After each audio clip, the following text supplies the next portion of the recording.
حضرت علی رضی اللہ تعالی عنہ فرماتے ہیں، لوگوں کے غلام مت بنو جبکہ اللہ نے تمہیں آزاد پیدا کیا ہے، اور جس سے محبت کی جائے اس سے مقابلہ نہیں کیا جاتا۔ کسی کو پا لینا محبت نہیں بلکہ کسی کے دل میں جگہ بنا لینا محبت ہے۔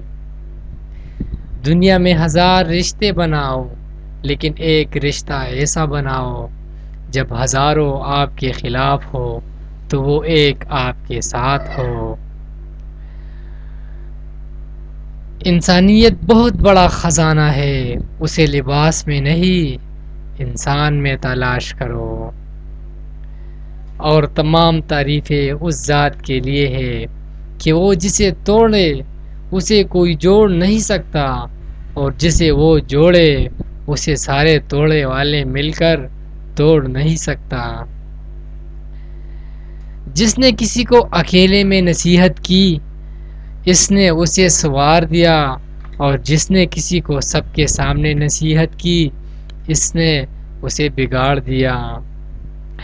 جس کو تم سے محبت ہوگی وہ تم کو فضول اور ناجائز کاموں سے روکے گا۔ غلط بات پر غصہ آ جانا شرافت کی نشانی ہے، لیکن اسی غصوں کو پی جانا مومن کی نشانی ہے۔ تم کسی کو چاہو اور وہ تمہیں ٹکرا دے تو یہ اس کی بد نصیبی ہے، اس کے بعد تم اس کو زبردستی اپنانا چاہو تو یہ تمہارا نفس کی ذلت ہے۔ اخلاق ایک دکان ہے اور زبان اس کا تالا ہے، تالا کھولتا ہے تو معلوم ہوتا ہے کہ دکان سونے کی ہے یا کوئلے کی ہے۔ نماز کی فکر اپنے اوپر فرض کرو، خدا کی قسم دنیا کی فکر سے آزاد ہو جاؤ گے اور کامیابی تمہارے قدم چومے گی۔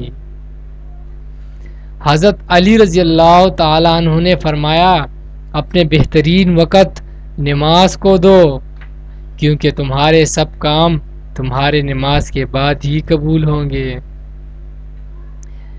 تین چیزیں حافظے کو زیادہ کرتی ہے اور بلغم کو ختم کرتی ہے: مسواک کرنا، روزہ رکھنا، قرآن پاک کی تلاوت کرنا۔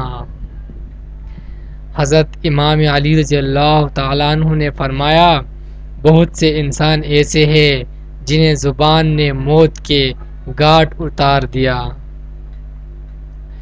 اور حضرت علی رضی اللہ تعالیٰ عنہ کا فرمان ہے، جاہل کے سامنے عقل کی بات مت کرو کیونکہ پہلے وہ بحث کرے گا اور پھر اپنی ہار دیکھ کر دشمن بن جائے گا۔ حضرت علی رضی اللہ تعالی عنہ فرماتے ہیں، لوگوں کے